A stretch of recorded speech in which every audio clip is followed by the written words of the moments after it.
some investors might be watching this and saying, this guy tells a good story, the company sounds fantastic, it's growing, but they may want to try to poke holes in the story. It can't be all blue skies. What are the challenges? What are the obstacles? There's got to be something.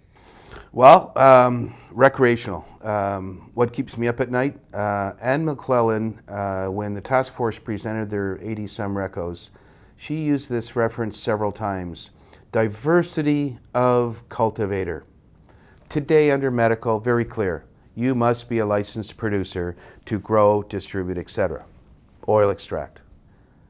What does she mean by diversity of cultivator?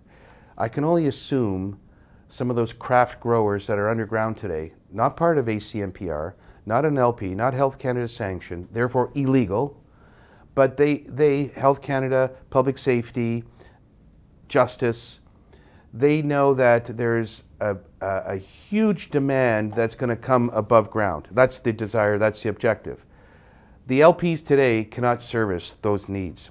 That's why there's a lot of fast tracking going on. But again, they're all relatively small LPs starting off.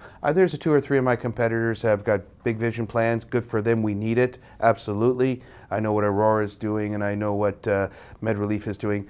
That's all necessary. I welcome that.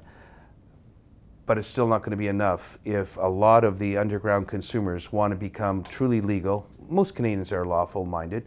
They'll want to buy from, whether it's online in Ontario or an LCBO in Ontario or else Liquor Control Board in New Brunswick, wherever the provinces are going to allow legal sales for rec. They need product. What I believe, therefore a concern of mine, these craft growers, these 5-acre farms, indoor, outdoor, they're huge. Whether north of Toronto or Okanagan or Fraser Valley, they're everywhere.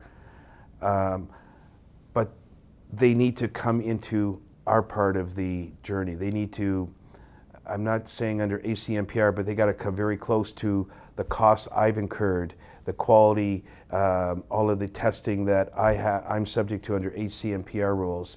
If those are also applicable under recreational, how do you now bridge these guys?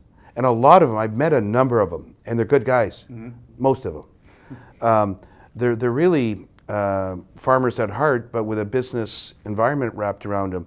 They want to be part, but the cost of getting up, moving over, and dropping into this set of regs, which are unknown today, that's the other part that keeps me up. Tell me what those rules are before I get too far in part 4. Because if recreational supply chain, the cultivation of cannabis / marijuana for the rec world, if it's lesser regs, lesser costs of securitization, et cetera, tell me before I build my part 4, because now I will not downsize the square footage, but reduce a lot of CAPEX.